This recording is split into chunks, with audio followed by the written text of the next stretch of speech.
Después de una exhaustiva investigación con fuentes en Colombia, Estados Unidos, Panamá, República Dominicana y Haití, la unidad investigativa de Noticias Caracol logró armar el rompecabezas del crimen del presidente haitiano Jovenel Moïse.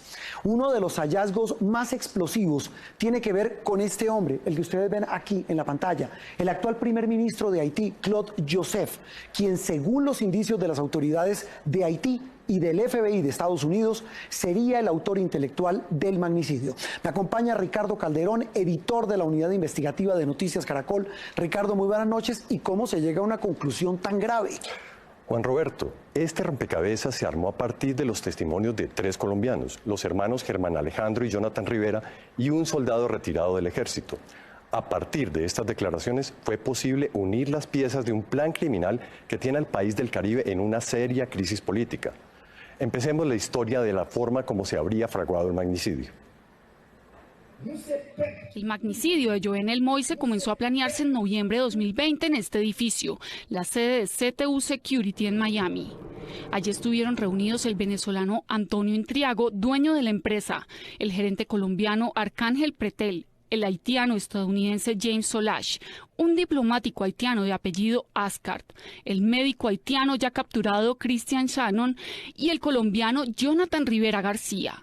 Los participantes del encuentro en Miami planearon desde ese momento secuestrar al presidente Moïse para tomarse el poder y dejar como presidente a Claude Joseph, actual primer ministro de Haití. Esta revelación le da un giro sorprendente a la investigación. Las autoridades haitianas y los investigadores del FBI consideran al primer ministro como la figura máxima detrás de este crimen, junto al médico Shannon y a John Joel Joseph, un ex senador haitiano hoy prófugo de la justicia. Se trata de una bomba política si se tiene en cuenta que Claude Joseph gobierna el país como reemplazo del presidente asesinado. Precisamente hoy, el primer ministro con funciones presidenciales se refirió al crimen del mandatario. En este momento, el gobierno tiene 2 prioridades. La primera es mantener las investigaciones hasta que el presidente de la República, su esposa, sus hijos, sus amigos y la nación tengan justicia.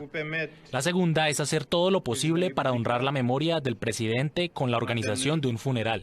Entre las pruebas conocidas por la unidad investigativa de Noticias Caracol hay llamadas telefónicas y fotos de reuniones que vinculan al primer ministro con los mercenarios colombianos. Los investigadores tienen claro el papel que habría jugado cada uno de los participantes de la conspiración. Tras la reunión en Miami, el colombiano Pretel y en especial el haitiano James Solash volvieron a buscar a Jonathan Rivera, quien había estado en la reunión y quien los llevó hacia su hermano, el capitán retirado del ejército Germán Rivera, y hacia el sargento retirado Duvernay Capador. Ellos 3 se convertirían en los enlaces claves con los mercenarios colombianos y el primer ministro.